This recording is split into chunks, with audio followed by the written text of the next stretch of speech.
we've made an industry of destroying human bodies, babies, destroying the bodies of babies, innocent life, and it's on every corner of every town in this country. And we made an industry of it, and it's polite, and it's clean, and it's mechanized, and it's industrial, and it's the extinguishing the murder of human life, of a human. And so I think like the fact that we can just drive around our town and see these buildings, these Planned Parenthood buildings and other clinics and things like that we know exactly what's happening in there every day, open to close, for the last 50 years. The fact that that's happening right now, and that everyone just kind of calmly accepts that that's a part of our society, and down the street from our houses and down the street from our schools and all of these things, I think is a atrocity.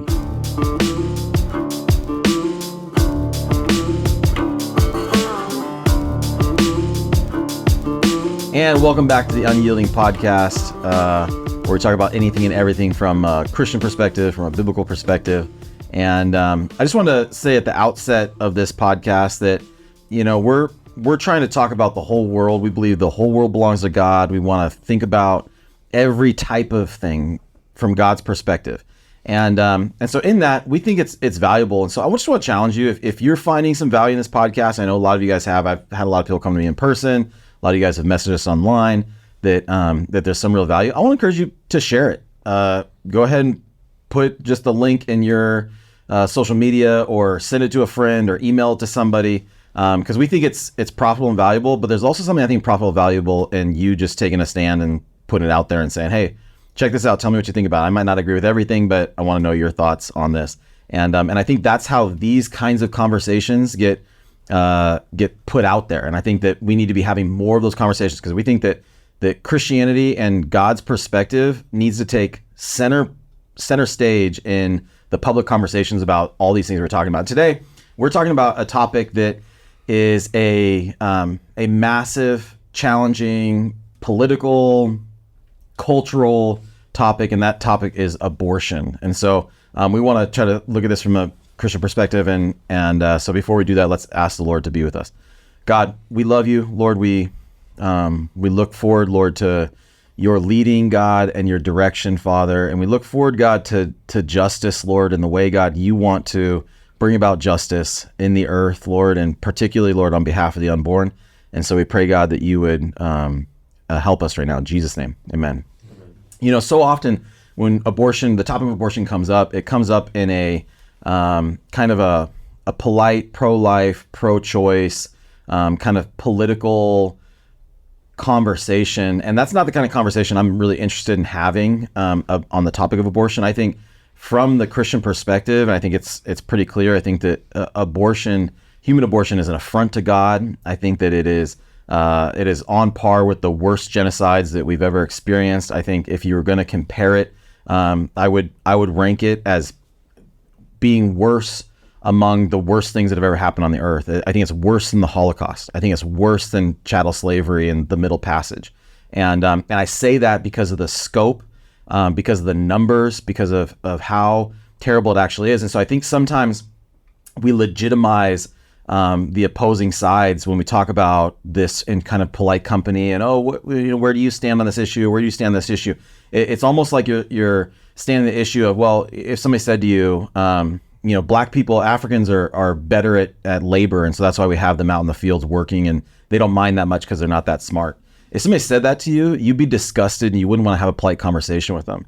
By the same token, if someone says that a child that is growing and being nurtured in their mother's womb shouldn't live for any reason that you come up with, it has the same kind of illegitimacy. It has the same kind of, it should cause the same kind of disgust and abhorrence in us that a conversation like that would have. Or if you're having a conversation about Jews and how they're a parasite on society and how we just have to separate them out, and kind of talking about the final solution. It's on par with those things, and yet we would look in our modern lens, we look just horrified at anybody who said that about Africans or anybody who said that about Jews, and yet we don't look at that same way when we talk about abortion. And so I think that's just the reality of on the ground of what we're dealing with. I think we'll get there. I think I want to support that argument. I think I want us to think about it. But I just want to say at the outset that as Christians, we need to be clear on what this is, on what it is that we're talking about, on how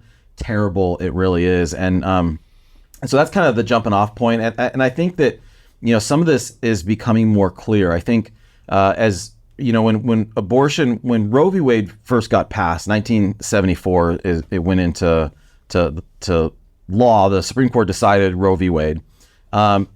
Technologically, we didn't have a lot of information. I think we had plenty, but in the intervening almost 50 years since then, exactly 50 years since then, we've found through ultrasounds and sonograms and fetal surgeries and all kinds of things that we can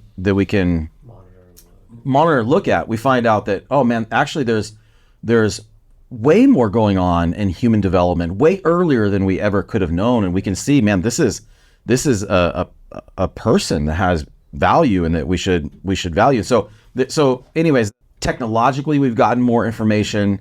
I think as we've tried to think through spiritually what's going on or the realities of those things, I think it's become more clear that abortion really is the taking of an innocent life. So even recently on the Bill Maher show, Bill Maher was, I believe the exact quote that he has, I have it here. He said, people on the left say that they just hate women, talking about pro-life people just hate women, but they don't hate women. They just made that up. They think it's murder, and it kind of is, and I'm just okay with that. So here's Bill Maher, who is obviously kind of a leftist political agitator. He kind of falls on both sides, but he's saying the quiet part out loud. He's saying the part that I think everybody really knows is that abortion is murder, and he says that he's okay with it. And he goes on to say that there's 7 billion people on the earth, and we just won't miss those people. Okay, well, that's a pretty terrible, I think, perspective to have. And I think a good perspective for us to think about, that I try to think about when it comes to abortion, is how is this going to be looked like 100 years from now? Like, how is history going to remember us? And I think that abortion is going to be one of the defining, lasting atrocities that are, of all the things that are going on in the world, that 100 years from now, 200 years from now, 50 years from now, that people are going to look back and just be horrified at that reality. How do you think that abortion is going to come off in 100 years? Well, I was going to say, to your point, at this stage and how much information we have, being able to monitor the baby, we know there's brain activity, we know there's a heartbeat, we know there's a nervous system, they feel pain. If you're not pro-life at this point, you're just sticking your head in the sand. I mean, you really haven't done much research to educate any side of what a preborn baby is. And there's really no justification at this point for it. So I think in 100 years, I mean, I hope it's much sooner, but I think one of your earlier analogies is, I hope that it's seen with the same amount of horror that we see concentration camps. And that's not just an attempt to win the argument by saying it's like Nazis, right? There's so many parallels to the fact that in the United States and in other countries, but we're talking about here in the US, I think primarily, is that we've made an industry of destroying human bodies on babies, destroying the bodies of babies, innocent life, and it's on every corner of every town in this country. And we made an industry of it, and it's polite, and it's clean, and it's mechanized, and it's industrial, and it's the extinguishing the murder of human life, of a human. And so I think, like, the fact that we can just drive around our town and see these buildings, these Planned Parenthood buildings and other clinics and things like that, that we know exactly what's happening in there every day, open to close, for the last 50 years. The fact that that's happening right now, and that everyone just kind of calmly accepts that that's a part of our society, and down the street from our houses and down the street from our schools and all of these things, I think is a atrocity. And I hope that it's seen that way sooner than 100 years. Well, and the people who are sticking their head in the sand, I guarantee you, your average person who's just walking around the street right now has never seen the remains of an abortion after the fact. I mean, if you see some of those videos and there's not anything inside of you that isn't moved, whether it's frustration, anger, sadness, then you're not human. So I would say the reason I say people have their heads in the sand about this is because they haven't done more than 2 minutes of looking at videos or even arguments as to why abortion is wrong. If they still hold this view that it's normal and it's okay, like Bo's saying, that there's this air of cleanliness with it and normalcy, and it's like you said, it's one of the worst atrocities ever happened. It's a great evil. Well, we think about the Aztec Empire, right? And we think about at the on these temples that they have to their gods, what they would excavate human remains from the bottom and a lot of child remains. Or you think about Molech and that they would make their kids pass through fire. And we look back and we think, oh my gosh, who would ever do something like that, right? Like how crazy and sadistic do you have to get, or what kind of crazy religious belief do you have to have in order to get to that point? And yet we have murdered over 60 million babies in our country since the 1970s. Worldwide, it's many times that. And we have doctors who are trained at our finest medical institutions, who are the people who are doing this. We have our politicians who are winning, the Margaret Sanger Award, and they're parading around, they're championing out, they're using, we're going to see it coming up in this election. We're going to see Biden champion his record on women's rights and being pro-abortion. He's going to use it to fundraise. People are going to send in money to him because of this issue, and it has sort of this very polished veneer of respectability, and it will not be looked at any better. In fact, it'll be looked at much worse than what the Aztecs did. I think one thing that's going on, I think there may be phases, right? And so, like you're saying, our technology's advanced, our understanding of the things have advanced, but I wasn't around when it started, but it seemed more like this thing you could do for convenience for a long period of time. And they had these arguments on like these extreme cases that really caught people's like, oh, well, that would be a bad way to have a kid. And that's where it sat for this long period of time. But then recently it pivoted and it became, you referenced like the Aztecs and things like that. There was a hashtag or whatever where it went to shout your abortion. And I think that became, so, and it also had to do with like women's rights. And there were this mixed up, like people may have had a hard time parsing out what do you, okay, I do want women to have rights. And so there could have been these moments where people that didn't think deeply about it, kind of like what Phil was saying, we're just kind of like, I'm not going to touch it.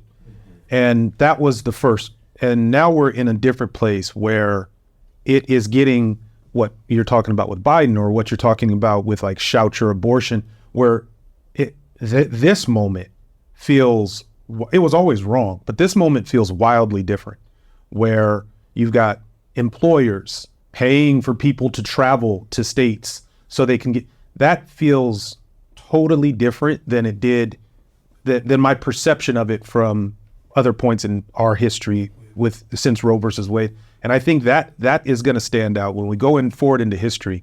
That's going to stand out, where that generation is not going to recognize the cognitive dissonance that we're pretending to. Yeah. What you're talking about is if you live with sin long enough and normalize it, then you don't just live with it and let it abide in among you. Then you start boasting in it and start identifying with it and celebrating it. And then you start you're dancing in the streets, celebrating child sacrifice, right?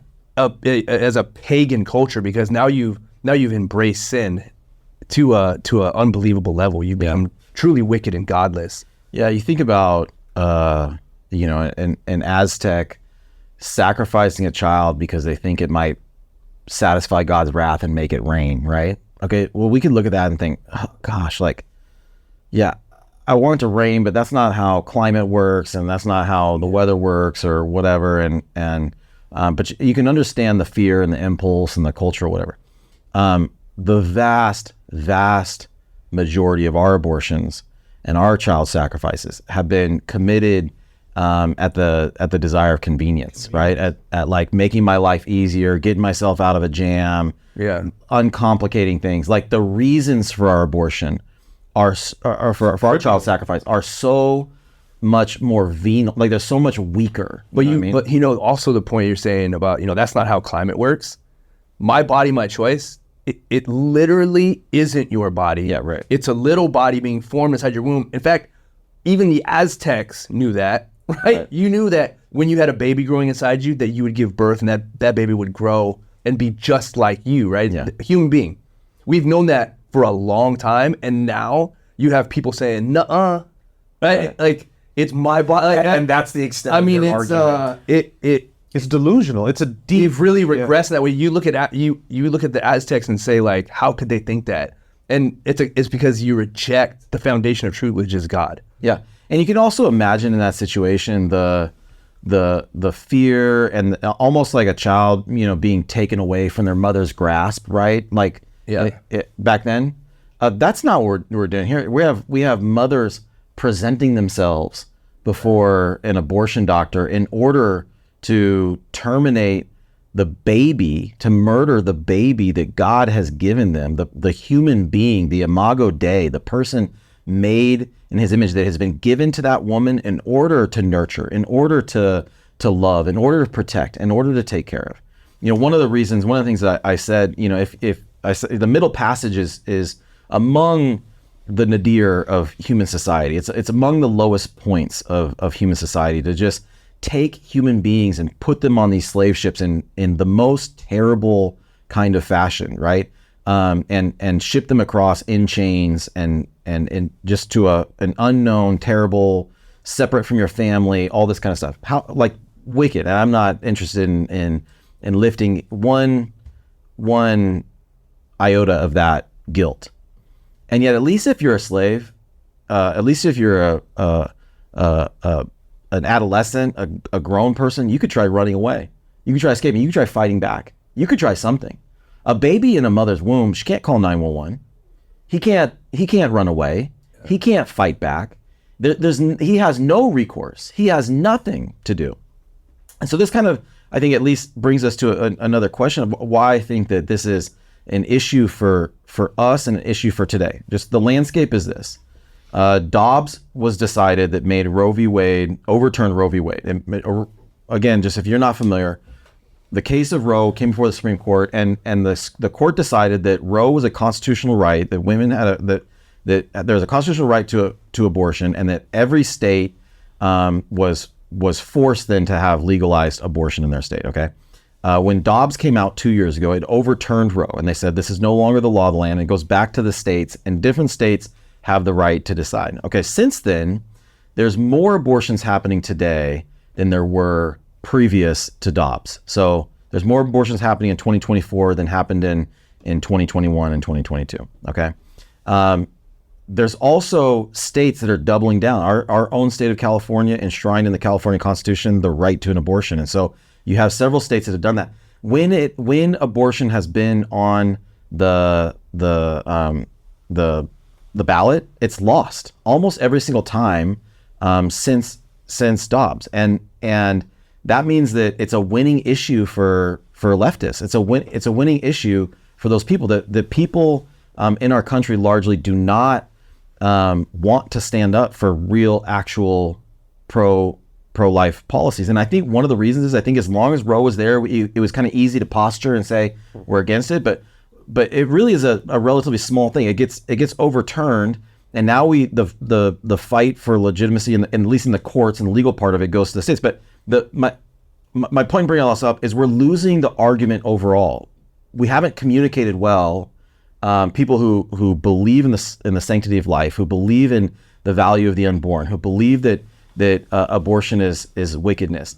We haven't done a good job of communicating that side. I think we just accepted that. I'm just talking about the meta version, right? We just accepted that, like, it seems like that Roe v. Wade is the big enemy, and if we get rid of that, then it solves the problem. And it certainly does not solve the problem. That's what I'm trying to say. I will say the even bigger problem, though, is we're talking to the same people who say a man can be a woman. They're the same people who believe that, who believe the old school. I don't know who started. It's a clump of cells. Right. Yeah. So are you, right? Yeah, You're yeah. made up of Everything's cells. a clump of cells. You're a human Chop being, off your right? finger, just a clump of cells. But obviously there's a baby inside you. It's the same thing of like, man, if you believe that a man could be a woman, and you believe in mutilating kids and all this, like, this is the same group. It's the same people. Yeah. So it's not so much of like they don't have the knowledge. Like, I agree. I think technology has come a long way. Ultrasounds are amazing. You can see the baby in your womb. In fact, there's a lot of great organizations, Save the Storks and pregnancy care clinics, who they see if you show a mother the baby in her womb, a lot of times she decides to choose life. Right. And that's an amazing thing. So I think technology, and in a lot of cases, it can help, and it is a good thing. And there are people on the Or they hear the heartbeat. They hear the heartbeat. They hear the heartbeat. There's people there that I think information and knowledge and wisdom, we can help win them over. Then there is another group who, like I said, is the same people just rejecting any sense of actual science or knowledge or truth. That we've even known that since the beginning of human history. So we have the lefties. Let's just cut them out for a second, because I'm not sure we're gonna make a dent, right? I mean, they're so in their own world. But there's a lot of people, and these are the people who I think we want to talk to, are the people in the middle who are trying to figure out. And when I was growing up, Phil, you had brought up earlier, if you see those videos or you see those pictures of aborted babies, those are human beings. It's like you can't. It's literally remains of little babies. But you'd have these people that would stand on the outside abortion clinics, or even just on the side of the road, and they'd put these big pictures up there. And I think the vast majority of people have the reaction, at least my understanding, the reaction I had when in my formative years as a teenager, was like, oh my gosh, like that person's a sicko, like who would do that? Like, and I have like a negative averse reaction to the person that's picketing outside an abortion clinic, or the person who's showing those pictures, or the person who's trying to propagate that information. Because I think there's like sort of I had really bought into just this general, like, oh, okay, it's this issue that is important, and I might kind of edge one way or the other, but I certainly don't want to be extreme about it, right?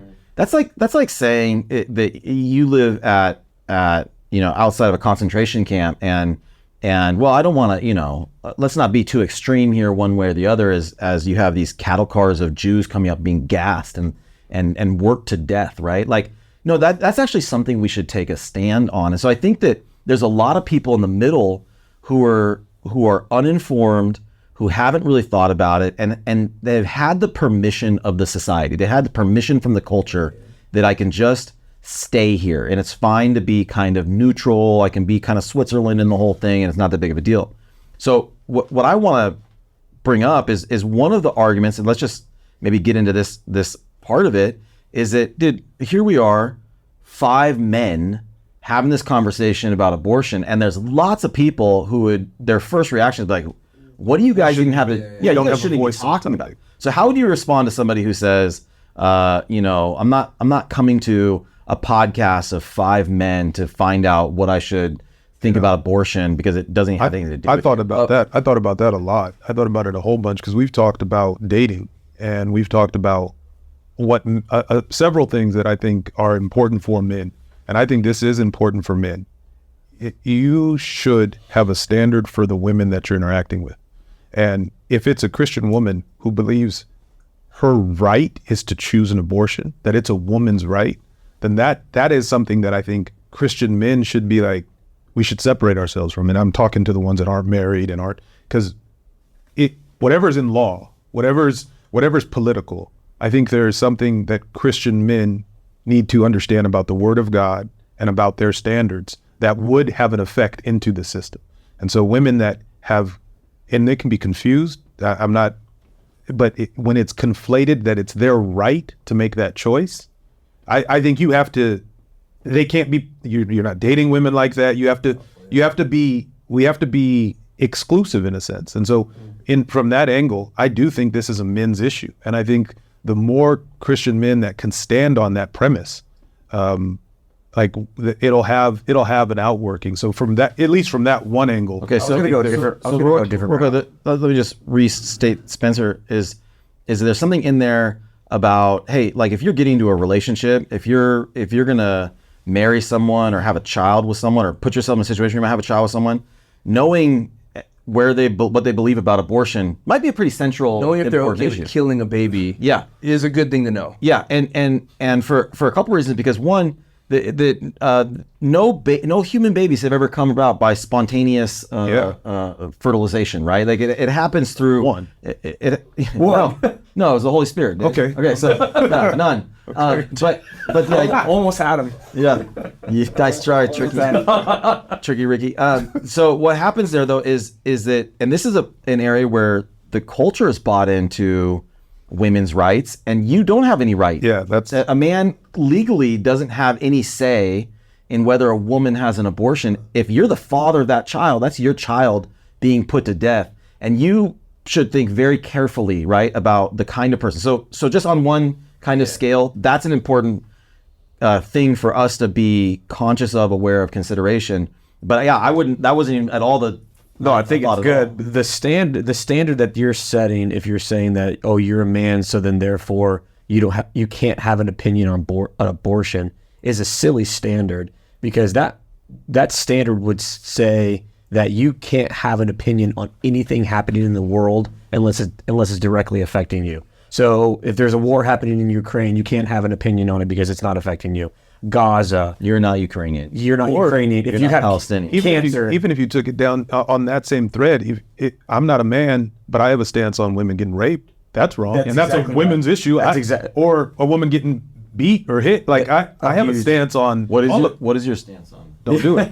It's wrong. It's not good. And so clarify, make sure. And so if you're going to create that silly standard, then no one can have an opinion. Yeah. And the whole of logic and Western civilization is built on your ability and people's ability to be able to reason and talk about issues and arrive at conclusions.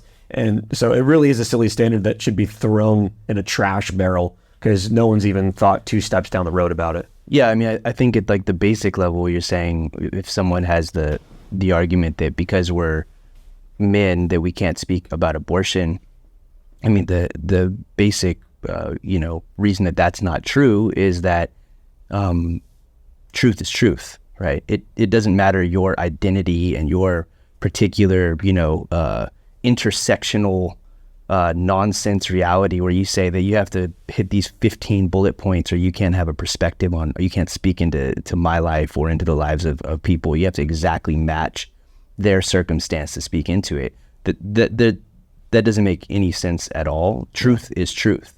And so if someone sitting in this room says something that's true, their particular identity and their life experience and all of those things, they don't impact whether that thing is true or not. It needs to be taken on the basis of the we said early on in this podcast that there's this idea, and I on your point with truth is truth, right? Like you don't need to be an expert. Like if I'm not a mathematician, I don't have a degree in it. I know 2 + 2 is 4. There's things that are of that we don't need women expertise to be able to speak on this issue. It's not. We've all been doing this for a long time, making babies. Yeah. In the way that modern culture has kind of tried to even blur this issue is they said that, well, that's your truth. And therefore they've said that truth is bound up with your individual identity and your perspective of the world, which is not true at all. Truth is reality from God's perspective. Mm-hmm. Yeah. And if I tell you something that is true in that way, then I'm echoing something that cannot be changed, and it does not depend on who said it. Yeah. When you ask that question, why men can't have a perspective on abortion, my thought is, we've met a lot of men in society, and women have too, who shun responsibility, right? They run away from it. They don't want any responsibility. They don't want to deal with any consequence. They don't want to be. They don't actually want to affect anything around them. They want to just be kind of left alone. That's not our stance. And the fact is, men of God, we are called to do the right thing, to do justice, we are called to be protectors and to take responsibility and authority. And the fact is, we are responsible for the children in our nation and in our community, and fathers are responsible. Just because you've met irresponsible men who don't want to be fathers doesn't mean that men shouldn't speak into the fact that babies are being killed. Of course, if you have a society where babies are being killed and men say nothing, you have a weak ineffectual society. You have a problem. So we need to be speaking up about it. Of course we do. Yeah, one of the things I was thinking about is just if you take the logic on its face, about half the babies being aborted are male babies, right? So if we're going to divide up in some silly way the justice issue or the concern issue according to whether you're a male or a female, well, certainly male babies are being aborted. Fathers, it takes two to make a baby, so fathers have rights and should have rights. But at just a more fundamental basic level, I think, like you were saying, Tobias, is men have the responsibility to protect. If there's some great injustice, if there's some great wickedness happening in our culture, when we have a SWAT team go into a house, rarely do you see a woman leading the charge with the battering ram, right? It tends to be men. When we are going to go off to war to fight for our nation's sovereignty or our society is in peril in some way, we send our men. It's a curse to send women into war.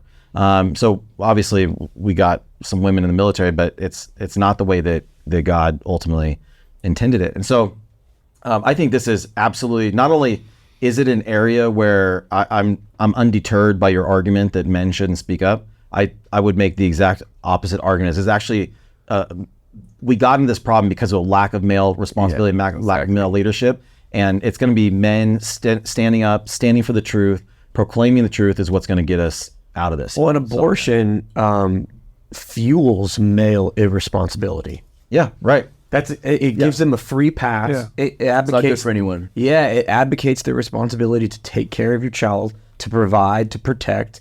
And really, if you're advocating for abortion, that's a weak stance for a real man to take, especially a Christian man. If you're a Christian, you say you're pro-abortion, you are advocating, you are the antithesis of what a man should be, which is a provider and a protector. And so you can throw that in the dumpster trash of opinions as well.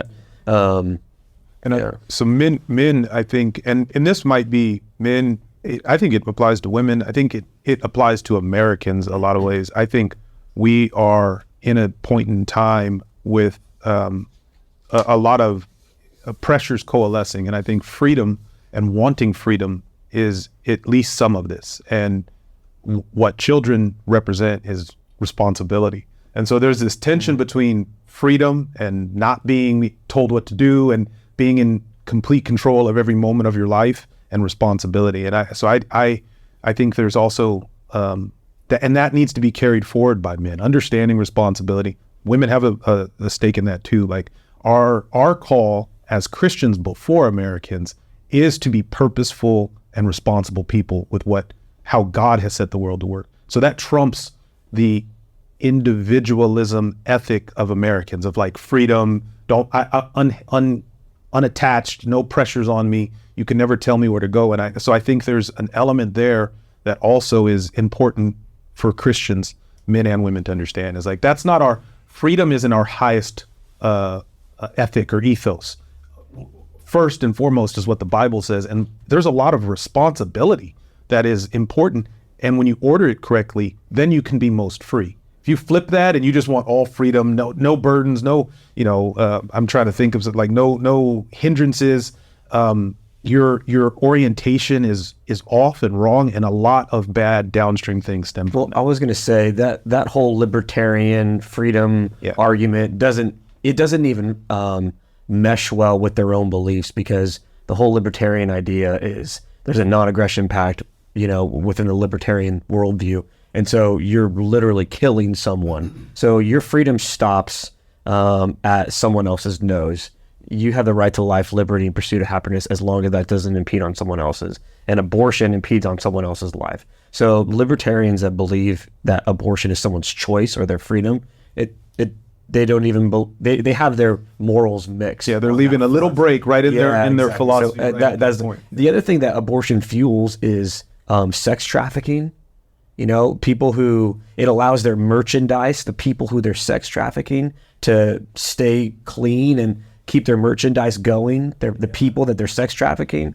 Incest, it allows people who are raping their children to continue doing it over and over again. So there's this whole dark side of abortion that keeps giving people a pass, weak men, a pass over and over again. And so to your point, Mike, about why men should be involved in abortion is because there's this whole dark side of things that, as if abortion couldn't get darker. But I would argue exactly. I would argue the whole thing is demonic, and I think you can see it in some of the shout your abortion, dancing in the streets, like the religious kind of fervor that people have over this issue. And I want to just for a minute, just take a minute and lay out what I think is the biblical argument. I think it's a real straightforward, simple argument for the wickedness of abortion, and so let me lay that out, and then let's think about a little bit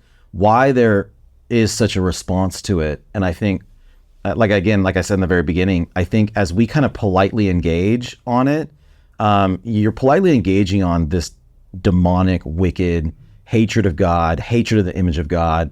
And so I think that should figure into our disposition and how we talk about it and our perspective. But, I think it starts with this, is that the principle one is that God hates the taking of innocent life, right? So people would say, what about the death penalty? That's not innocent life. Like the death penalty is given for people who have who have committed capital crimes, right? So this is about the taking of innocent life. The sixth commandment is you shall not murder. Proverbs 16:19 says there are 6 things that the Lord hates, 7 that are detestable to him. The first 3 are haughty eyes, a lying tongue, hands that shed innocent blood. If you want to read the rest of the 7, you want to read the other 4, you can go to Proverbs.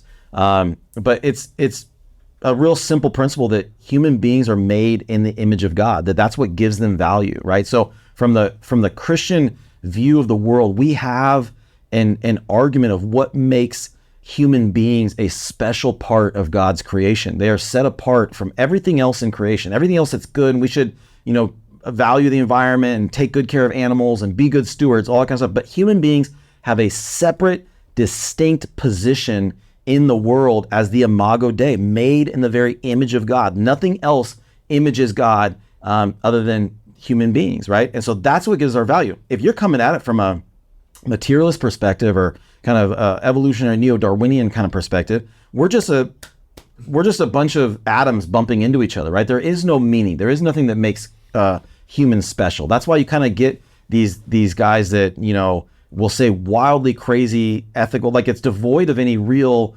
intrinsic ethical value because they just view human beings as clumps of material, stardust, right? Like that, all that argument doesn't imbue human beings with value and strength. But the Christian view, the view that is real, the view that God, what actually makes human beings distinct and what makes us ethical creatures and what makes us beholden, what makes our lives, even bad people's lives, have value, is that we are the Imago Dei, we're made in the image of God. So the first thing is that God hates the shedding of innocent blood. He hates the taking of innocent life. The second question is a baby in the womb a person? Are they a human being? Are they Imago Dei?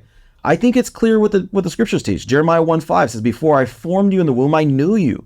Before you were born, I set you apart. I appointed you as a prophet to the nations. This is God speaking about Jeremiah, saying, I knew you even before you were formed. Yeah. You had an identity, right? And then you were set apart even before he was born. Psalm 139:13, 14, 16 says, for you formed my inward parts. You wove me in my mother's womb.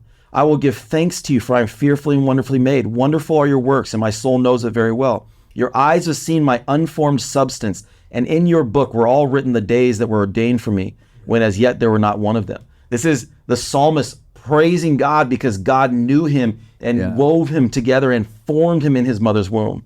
And then we have the one that I think is especially poignant is in when Mary comes and visits Elizabeth, and it says that she's pregnant with Jesus.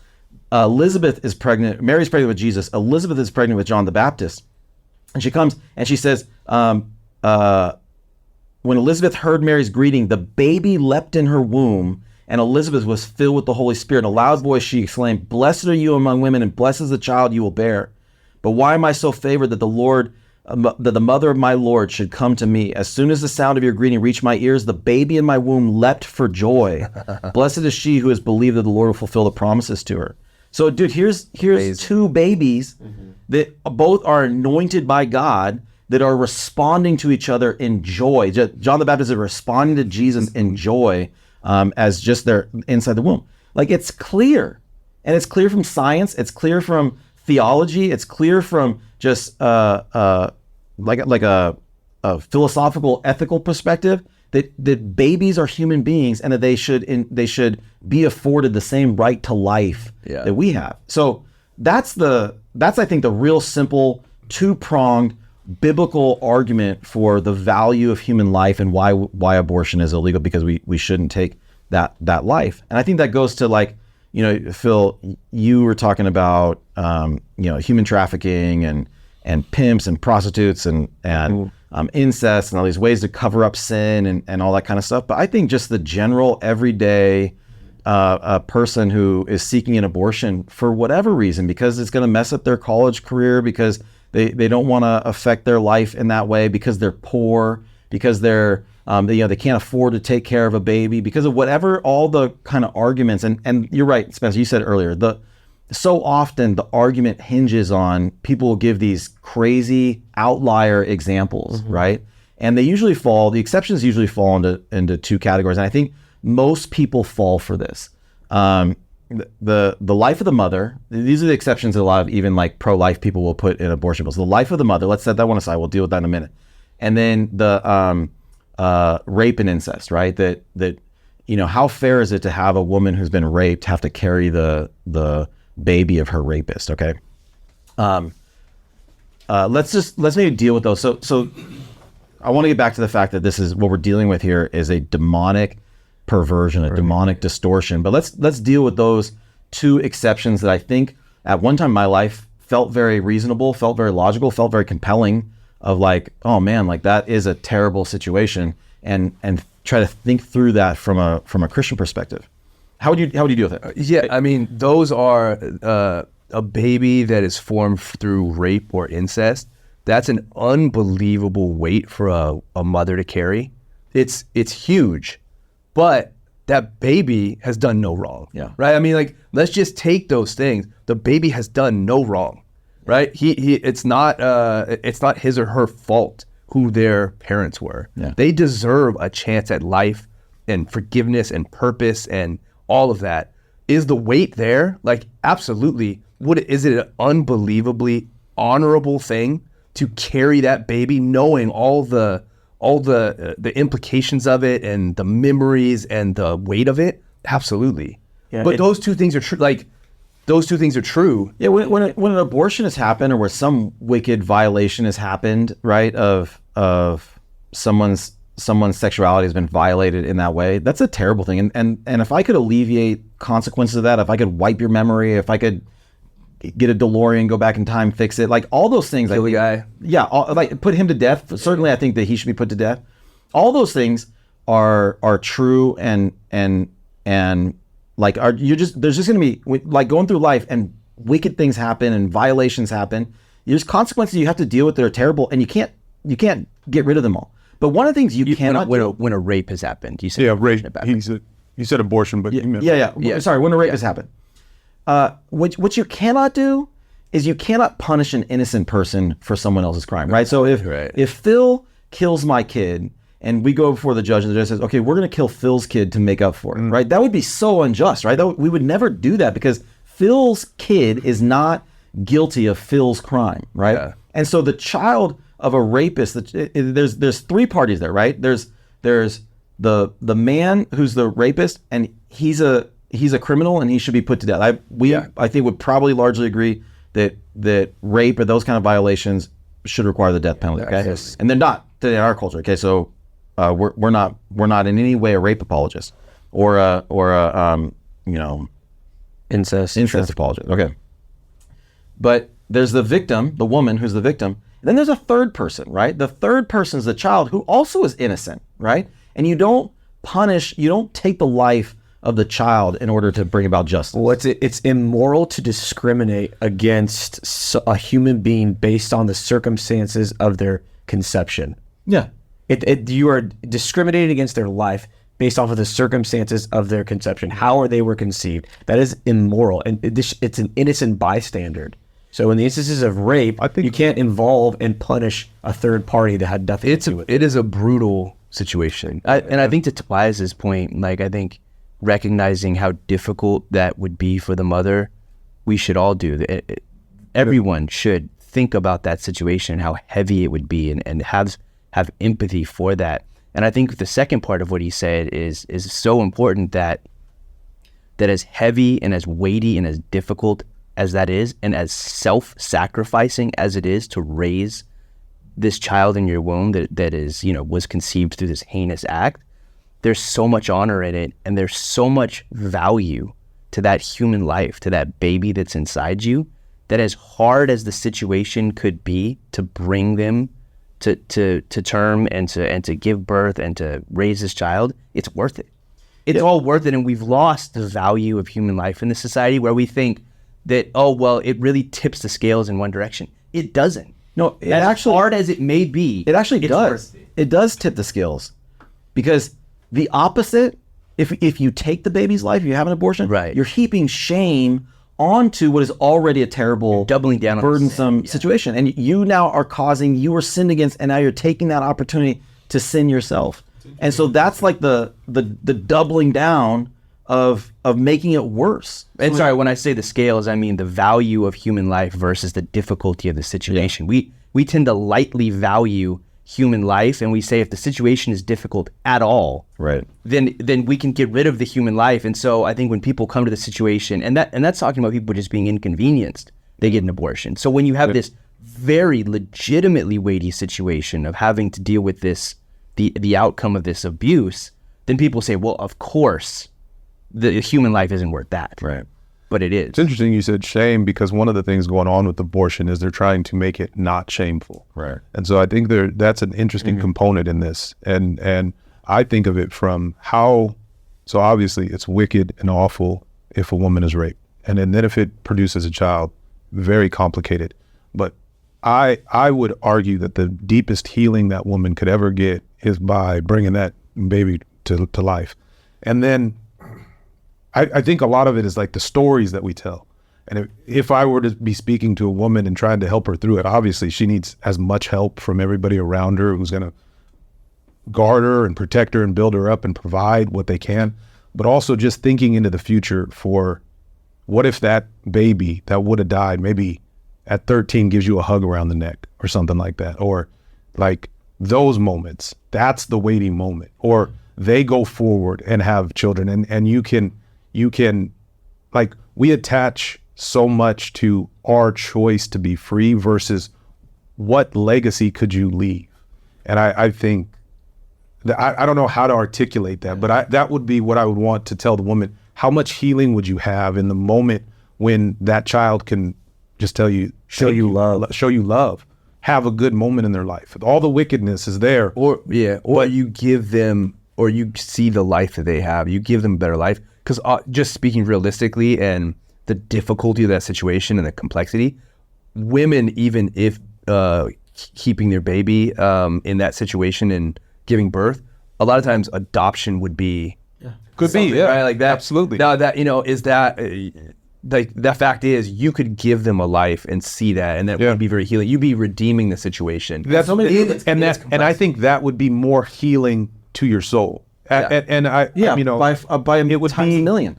And those stories are out there. Like, there's so many people who have stories of giving a baby up for adoption or even keeping the baby, and like that testimony, and it goes where somebody wanted to abort the baby, and so many people have that story, and yet you look at their life and God is using them to be, they're flourishing and they're affecting change, and they're a force for good in the world, and you see the way that God can bring redemption out of bad things, the way that God brings about, and you're right, those are the stories that like we need to be lifting up, and to our credit, I think a lot of those stories are being lifted up of human overcoming, right, of triumph, and it gives hope to people who are in that situation who think, dude, I can't breathe, I feel like I'm under so much stress and so much weight, and then you have somebody say, hey, look, I want to tell you I was in a similar situation, but look at this, look at what God brought about. You know who aren't telling those stories?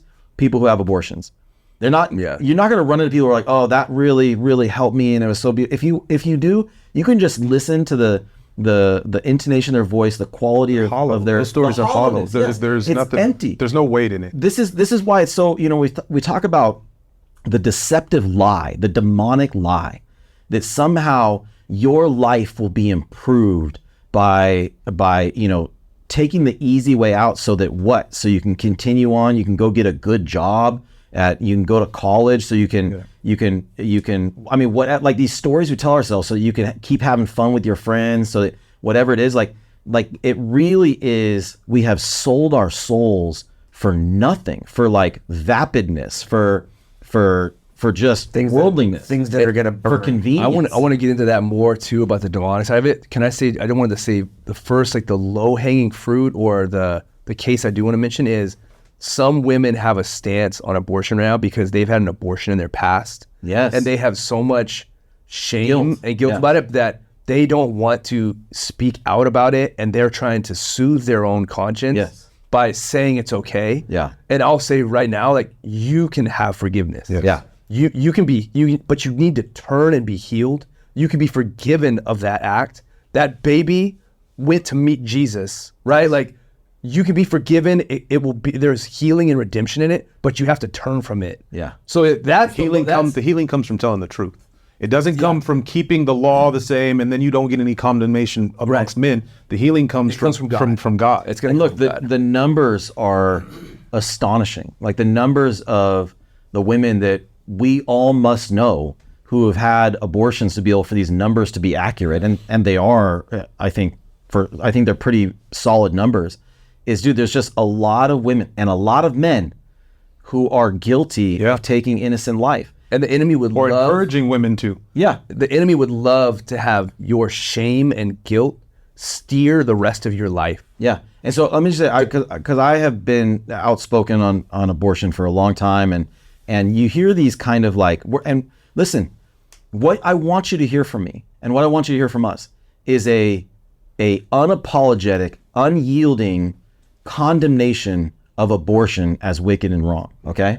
So I've been doing that for a long time. Okay. And so I've had people message me. I had a woman message me and say, hey, just so you know, your tone is like so strong that when you got to remember, you're talking to a lot of people who have committed abortions, and people who are trying to work out their salvation and work out their forgiveness and whatever, but just be careful of that. And one of my responses, yeah, I know that.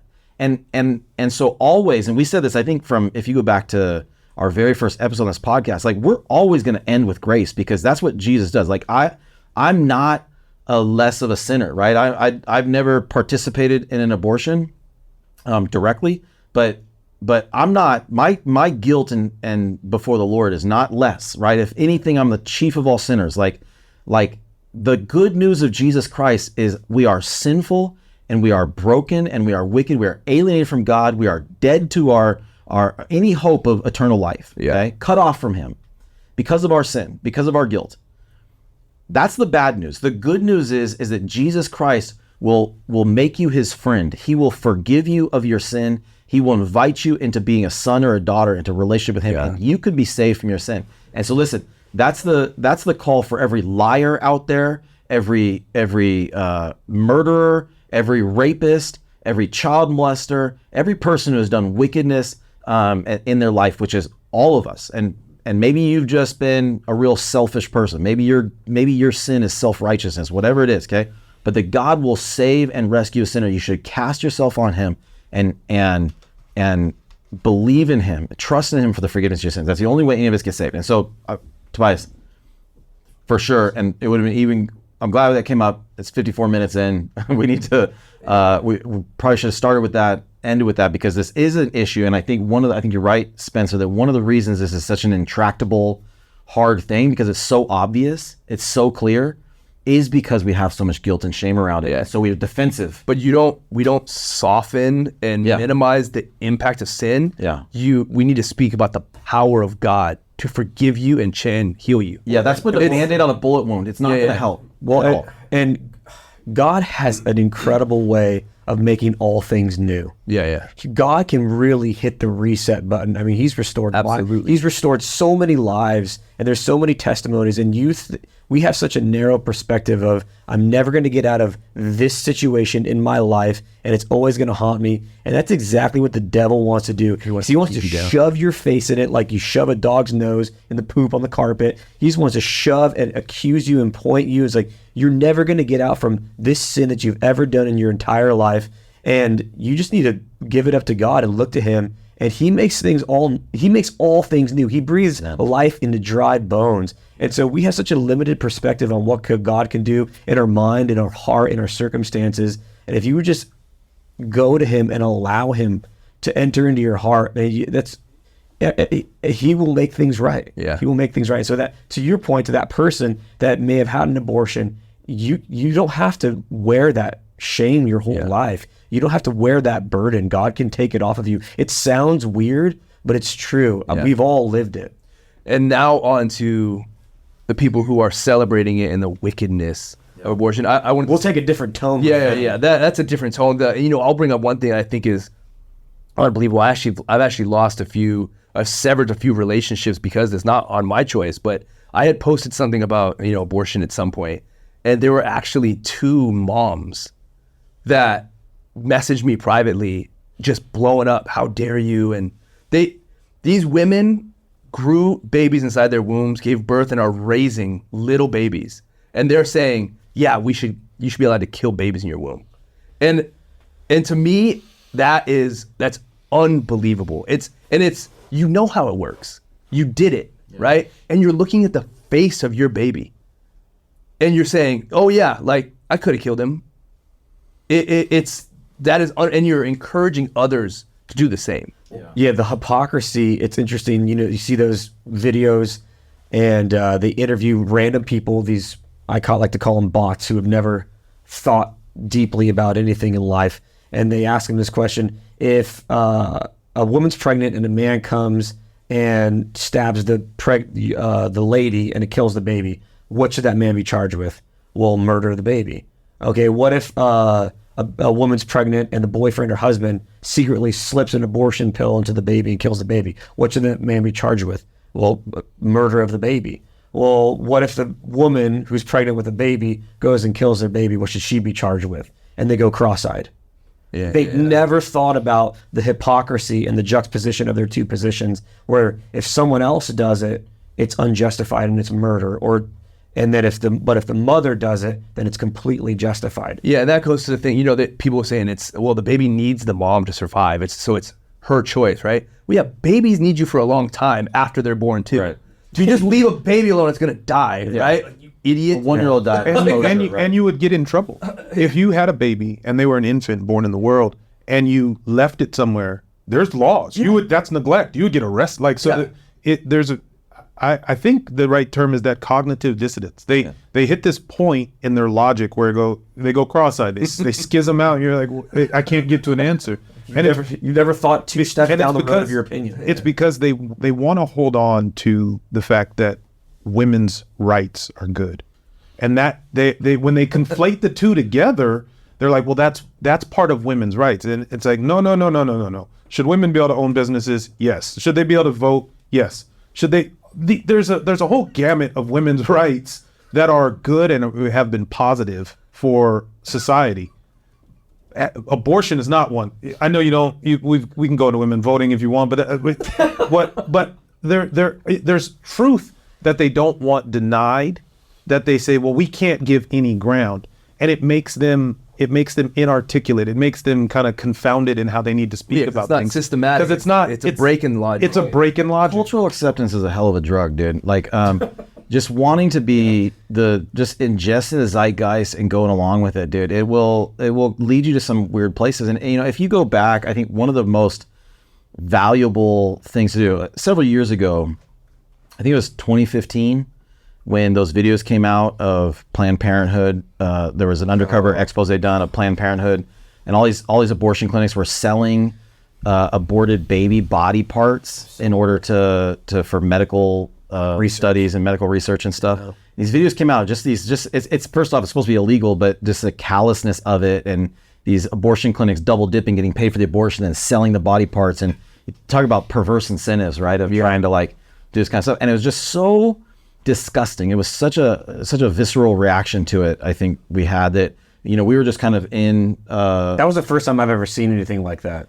Yeah. But but it's part of the reality, right? I mean, and actually was really instructive on what actually is going on here. It really is this kind of crazy thing. So we were a part of this, just say, man, we want to do something. We ended up going and meeting with our local pregnancy care clinic and saying, man, we want to do something. And they said, hey, we have this idea. We want to open one we want to open a clinic in Southeast San Diego. Right now, geographically, there is one in College area and there's one in Chula Vista, but this middle area that kind of makes up Southeast San Diego is the most racially diverse part of San Diego and has no crisis pregnancy center, a place where you can go Pro-life. and get pro-life, where you can go and get. Confusing for you to say racially diverse. It's the most Black and Mexican part of San Diego. Well, Is that not okay to say? No, I'm gonna say that, but I'll explain why the racially diverse part is important. It is most racially, like actually technically racially diverse, like Laotians, like Vietnamese, all kinds of different people. But when it comes to abortion, there is a real racial factor involved here where Black babies are the highest number of abortions. That you're more likely, Black babies are aborted at 5 times the rate that white babies are, and Hispanic babies at 2.5 to 3 times the rate that white babies are. The reason that's important is for a couple reasons. One is the history of how we got to legalize abortion in America. We talked earlier about Margaret Sanger was the founder of Planned Parenthood. It was really based on the idea of eugenics. Eugenics is the idea of that certain kinds of people should not be passing on their genes. They shouldn't, that stupid people are going to have stupid children and they're going to be a drain on society, and so they shouldn't be able to. This is all in her. This is all in her book. This is all. She is a disgusting human being. Everybody knows this. Everybody knows it. It's not. There's not. Anybody can look this up. It's no problem. She talked about the extermination of human weeds. She talked about specifically about Black people that by and large were poorer than white people. They shouldn't reproduce. And so the fact that now today you see that something like 96% of abortion clinics are in low income neighborhoods, that it is the express realization of what the original purpose was of making it convenient, easy, and cheap to propagate the ideas that were based on eugenics, which is where eugenics, one of the things they would do is they go sterilize people because they didn't want them to reproduce. Do you know how wicked that is? Like how trying to engineer a society where just affluent white people, are the ones who are having children, and their children are the ones that are going on, and you're trying to ensconce and put in this system where you're God, and you're trying to engineer society in a way that is way beyond our own abilities. And so today you have, I think in New York City, more Black babies were aborted than were born. So you have these kinds of systems that are happening like this. Now, since really probably 2012, 2014, race has been this, we did a podcast on race. We'll probably do another one again, but it's been this topic that has grown and mushroomed and become this at the very forefront. And I guarantee you the one thing you never hear about is what is actually the most racist thing happening in America, which is that Black babies are being aborted 5 times the rate of white babies. If you give that statistic across anything, you want to talk about how Black admission to Ivy League colleges, you want to talk about Black-white wealth gap, you want to talk about shootings. You want to talk about police shootings. Nothing comes anywhere close to approximating the disparity we have in abortion, and yet nobody's talking about that. It's like such a farce. It's such a lie. It's really genocide because it's not even accidental in terms of the focus. Margaret Sanger, Planned Parenthood, to this day, even though I think they've even disavowed her for PR reasons, but they're still carrying out the mission. The mission. I don't know that they disavowed her. Just like Hillary Clinton got the Margaret Sanger Award, and she was like prancing around about how whether they have or not. It's the fact is that they're still playing out this purposeful design of targeting and preying upon Black people and low income people specifically to keep them from reproducing by making it easy for them to kill their children. and it's been working, and they're continuing this plan, and nobody objects to it on the side of kind of the general things that are going on in society that are racially biased. Can I say a quick thing about Planned Parenthood too? Because they'll tout like, oh, we only do, abortions are only 20% of what we do, or 10% of what we do. They'll tout this fake statistic, but how they really quantify that is, let's say a woman goes in to get an abortion, and then they take her blood pressure. That's one service. And then they give her an Advil. That's 2 services. And then the doctor comes in. That's 3 services. And then she goes to the back. And so they'll aggregate all of these tiny little things, and then the abortion is one. And so that's how they get those weird statistics. So it's the most bogus statistic. Yeah, big time. It's a farce, dude. They also take our tax dollars, through coercion, and use our tax dollars that they've forcibly extracted from us and given to Planned Parenthood to murder these. And what they say, the argument is that they don't actually use tax dollars to tax dollars aren't separate allowed to use out for the tax, abortion, which is such BS. Like, okay, you pay the mortgage with the tax dollars, you pay the lights with the tax dollars, you pay the doctor with the tax dollars, and that one single little tiny thing you don't pay. Okay, well then you're just making abortion more readily available, more profitable on the back end. They don't care about lying, so they could be putting that check straight in the abortion account. Yeah, so I think if you're thinking about messaging us with some kind of bogus talking point, keep it to yourself. Nobody cares. Yeah, nobody actually believes you, and you're an idiot if you're buying if you're save your time on your point. Don't save your time. Put yourself out there. We want to know your name. That you're opening up, I think there's and for Christians, I think there's this like, children are expensive, they're hard, you won't be able to do it. But then the Bible says children are a blessing. Yeah. And it comes down at some point when you're a Christian, okay, maybe you don't know how your finances are going to work. God's saying that child's a blessing. Figure the rest of the stuff out and bank on God's word. Yeah. And so speaking into like these maybe low economic situations, there's propaganda that's not even associated with abortion. That's like, you can't do it, you can't afford a kid, you can't do this, you can't do that. You gotta get right with the word of God. You gotta put your faith in what he says and then move forward in that direction. So I think that is in part what is going on here. Like, you don't believe it. Don't believe that you can't have a kid. Don't believe and now maybe it means there's life adjustments. Maybe it means you do need to get some support from your church. Those things are part of what his system looks like. But he says that kid is a blessing. He says children are a blessing. He wants us to be fruitful and multiply.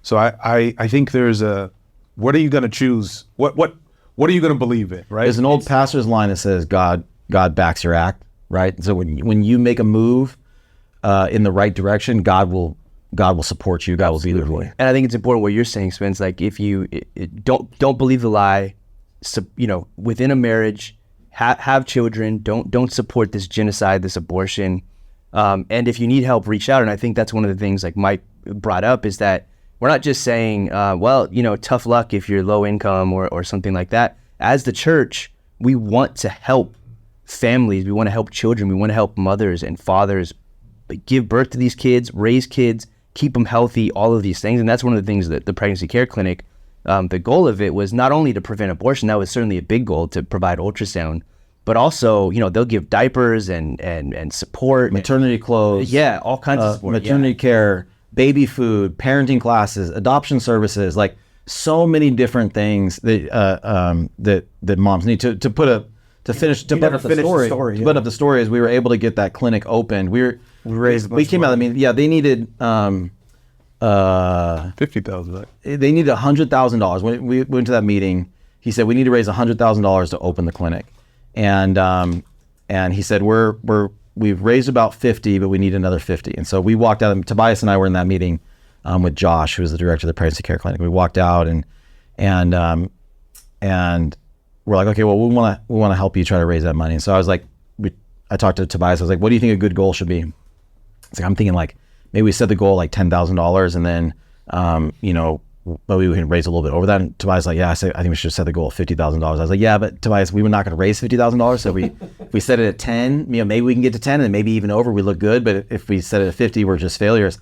And Tobias was like, nah, I think we should set it at 50. So we worked really hard to like just starting this campaign, talking to people, making a thing. We set the goal of $50,000. We ended up raising over $80,000.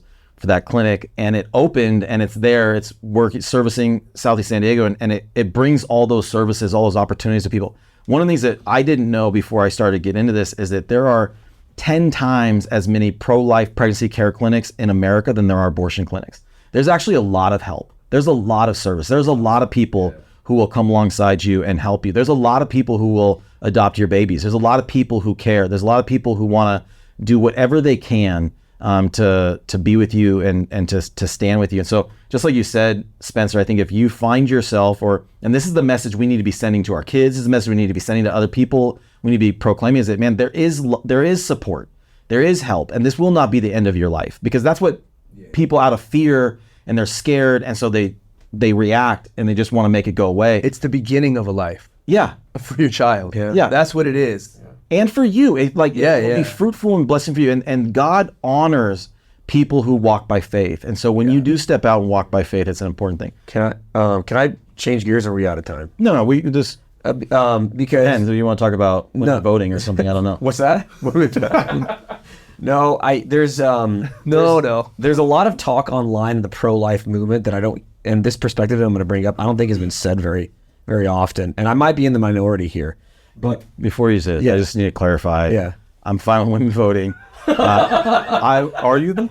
In America, I would be. I think a better way of voting is to be a head of household voting. Family. Like families would vote together, and so every household would get one vote, right? And so if it's a single mom, she would be the one who's voting for her family, and a traditional mother-father would probably be the father who's casting the vote. But I'm fine with women voting. It's not like I don't think women should vote. I just think maybe we should do voting a little bit different. I just need to clarify that because it's come up. Yeah, bombs are being dropped in your I feel like they heard nothing else. Yeah.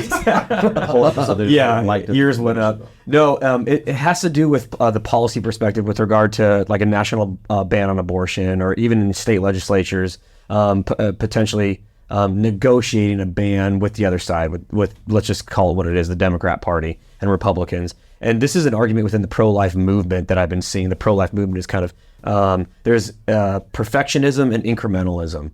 And I see a lot of pro-lifers getting angry at conservative elected officials in the state legislature or congressmen saying, if I can get a 20-week ban on abortion, then I'll take it. And then the pro-life perfectionists are like, what? You're not pro-life. How dare you? And the analogy I think of is if you have 100,000 kids, they're going to be that are held hostage, and they're going to be killed.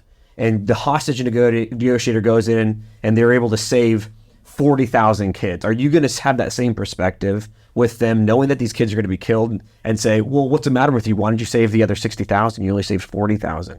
And so I think with regard to incrementalism on this topic, I'm perfectly fine, and I have no moral conflict about an elected official negotiating with the left, saying, yeah, I'm okay with a 20-week ban, with the perspective that I'm going to go all the way. But if I can save these... babies now, and then keep saving. Yeah, that's exactly And then right. the next day I'm coming back and we're talking again.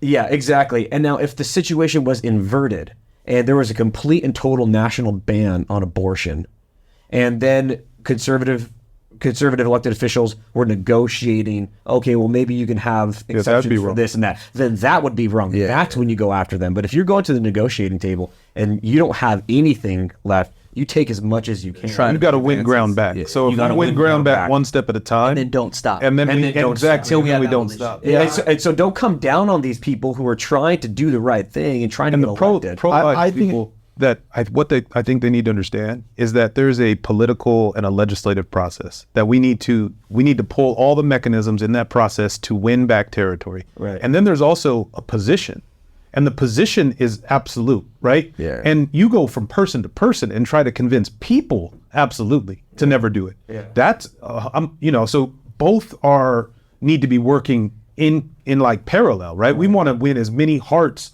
and win as many people that will then just make the personal choice. Right. But we also want to go in and inch our way closer and closer to not having it in our legal code. Yeah, I do just want to acknowledge, though, that sometimes what's happening in those we get too clever by half. And so sometimes the politicians who are advocating for pro-life, they're actually just they don't have true conviction about it, and they're using it as a political position, and they're willing to use the abortion chip or the pro-life chip to weasel other things. And I think this has got to be near the very top of issues in our culture, whatever. Like you brought up the Democrats, as part of their platform, as a plank in their platform, they have abortion rights. That makes me unwilling to vote for really any Democrat ever. Like just absolutely single issue across the board, disqualified from leadership. Now, there have been a lot of squishy politicians who have actually kind of used your argument of incrementalism to actually advance other political causes. And so I do want to just point that out. I want to say have a weak hand in negotiation. Yeah, and I want to point out that a lot of those guys, there have been people on the pro-life side who have not done. They're not really pro-life, and they don't actually care, and they're spineless, and they're not willing to stand up for the truth. That being said, I think what Douglas Wilson talks about, like a smash mouth incrementalism, right? That, yeah, I in principle, I agree with you. I'm willing to take 5 yards here, 7 yards here, 8 yards there, with the idea that I'm going to continue pushing this as far as it goes, all the way till abortion is eliminated. And we are going to get there. There's just the theological principle that God wins means we are going to get at the point where abortion is illegal. It is culturally reprehensible, and if any, just unaccepted in any kind of company. And that, I think, is where I want to talk to just end maybe a little bit where we started, which is, as we're kind of looking across the landscape, thinking about, what do we do? What can we actually do about it? Okay, don't have an abortion. Okay, check. Like me and my family, we're gonna be pro-life and not have abortions. I want to, voting I think matters. I think we have an important election coming up this year, but I want to say, as far as the abortion issue goes, we're not getting out of this from a political solution. No, yeah. This has to be where we are prophetically calling men and women to repent and to turn to the Lord, and shining God's prophetic light on the darkness that is abortion. And I just want to say, this is where you and us can have our most valuable impact. And I started out by saying, hey, would you be willing to share this podcast with people? And I've recognized, we've done some podcasts that are like on work and marriage that are kind of a little bit more neutral. And then we've taken on some bigger topics like Christian nationalism or race or homosexuality. And I've noticed when people share, a lot of times they'll share the easier ones, the softer ones, because they're just easier to share, right? A lot of people they're not polemicists. They don't want to put stuff out there and throw bombs that are going to be controversial. But I want to challenge you. And maybe you don't share this podcast, but maybe you share some of the ideas that we've been talking about, and you just become vocal. You stand up and shine a light, and the more of us do it, the more the truth becomes. The sunlight sanitizes, right? Like it cleans out the darkness. It has the ability of overcoming the darkness. And I think the more of us that are shining our lights in regards to abortion and the truth of the gospel, and that the darkness that abortion is, but also the freedom that there is in Christ, the more that we do that, the better it gets. So I just want to challenge you guys to stand up, speak up, say something. It's going to be coming up a lot this year because it's an election year. Biden thinks it's a winning issue for him. He thinks that Trump is weak on abortion. Trump is also, he's equivocated in ways that he shouldn't. So all of that just opens the door and gives us an opportunity to say something. And so I want to challenge all of you guys. I already said, I want to challenge us to do it, to watch it. I think that's probably an okay point to end. I know we could talk about it forever. I'm sure we have more things to say, but we're at almost an hour and 20 minutes. So God bless you guys, and we'll see you next time.